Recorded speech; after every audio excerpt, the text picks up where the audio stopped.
Marks because of the Godly Play program. So I have 3 teenagers now, but when we came a few years ago, they were Godly Play aged, and I was looking for a place where my Burke children could learn to be little theologians, budding theologians, and Godly Place was the place where that could happen.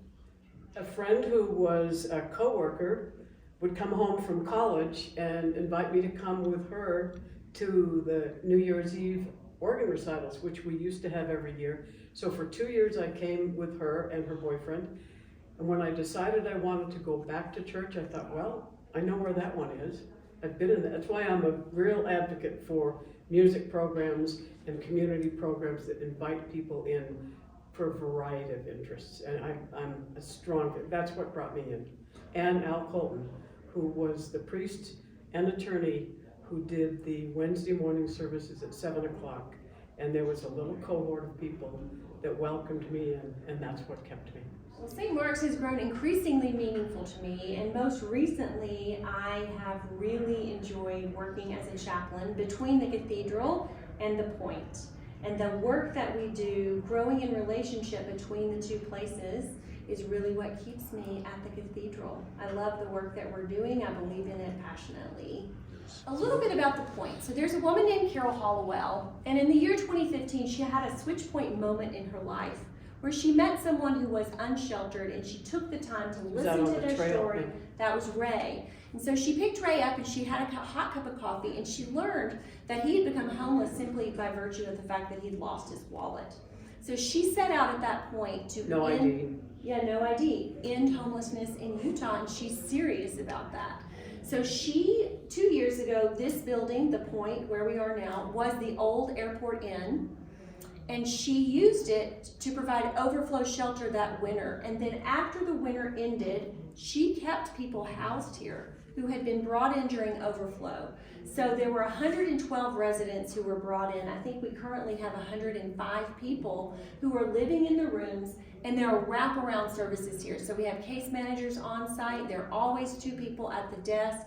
We have managers, we have team leaders, and there's really a sense that people can come here and get help with whatever might be holding them back in life, whether it's drug addiction, whether it's being unsheltered for so long because they've come out of the prison system, whatever may have led to them being unsheltered, traumatic brain injuries. Behavioral health. Yes, so there are a number of things that are addressed here in a very unique, intentional way at the Point.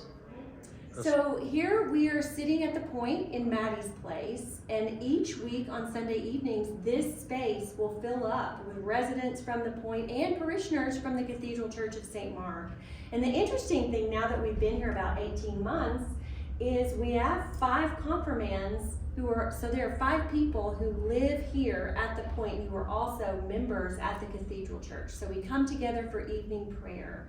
And that coming together is a beautiful way that we've bridged what's happening here at the Point and what's happening at the cathedral. So really, it's harder and harder to distinguish between the 2 communities because we're really coming together as one. And they come to St. Mark's to services. Yeah. I think one of the important aspects of the Point is the community it's built between the residents here, the volunteers, the synergism of people coming together and working with a common goal, and it's been a beautiful thing to see. And in my mind, there's a difference between evangelism and proselyting.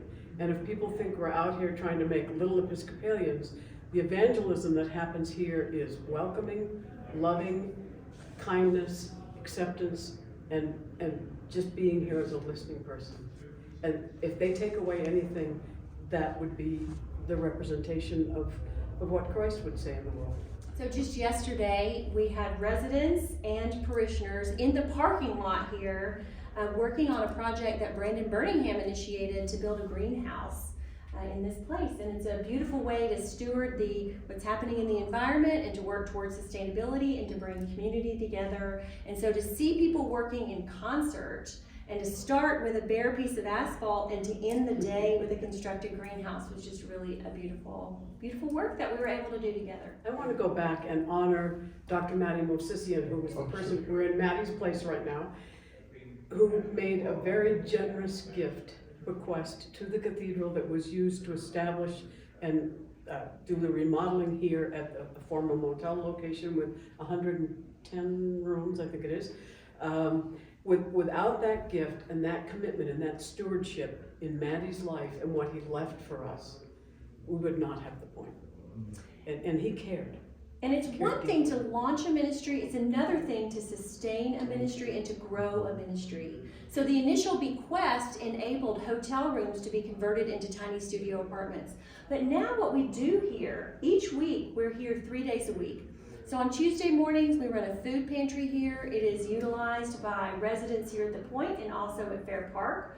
On Wednesday night, we have a fellowship dinner where people are not asked any questions about where they come from or who they are. We have residents and parishioners who are eating together from Fair Park, the Point, and the Cathedral Church. All are welcome. All are welcome. We are behind the line with residents serving food. And then we also have a fellowship meal, a potluck, on Sunday evening. So all of these ministries take money to sustain them. As you know, with the rising cost of food, it is more and more expensive to have meals. And as we grow in community, we are feeding more people almost on a weekly basis. We see our numbers growing. Since Fair Park has opened, we have a number of residents who come over each week. So it's beautiful that we're growing, but as we grow, it takes more money to feed people. So last year, we pledged as a cathedral, $23,500 for the year, and that pays for 8 hours of my time to be a liaison between the cathedral and this community, where I work and provide spiritual care, and we also have been launching new ministries throughout the entire year.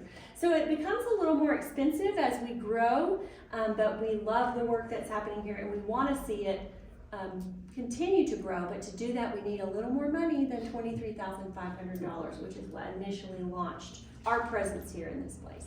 If you're watching this and don't know what we're talking about, the Point is one facility, and about a block and a half away is Fair Park, which is another 100-bed former motel that was converted over. So we have 200 plus rooms to house people who are over 55, disabled, about a third I think are veterans, and have been formerly homeless. So we've made a big commitment to this.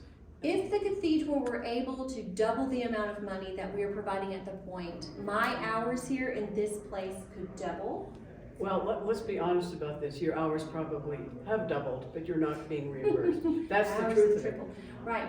But what we do in this place would not depend upon individual donations that have been very generous throughout the year, but it would be secured in a way that it has not been previously. And people are bringing donations, bringing food, bringing items for the kitchen so meals can be prepared.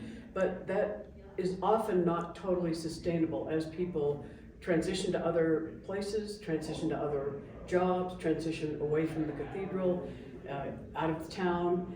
We're not always going to be able to depend on a core people of 3 or 4 or 5 usual suspects who are always the ones here. We need money to sustain it as well as time and talent. And Shannon talked about the greenhouse that was built yesterday. An exciting program, something for the residents to have to grow their own food in terms of health and well-being, but there are other programs and other aspects that could be enhanced, things that would help their lifestyle, would help them here. We could add different programs. Well, we could add a lot of additional programming here. So having one evening prayer service a week is really the bare minimum. We could add Bible studies, we could add regular Eucharist, we could add a number of things that would really enhance and enrich the ministry that's happening here if we had additional funding in this place. Please pledge, please give generously.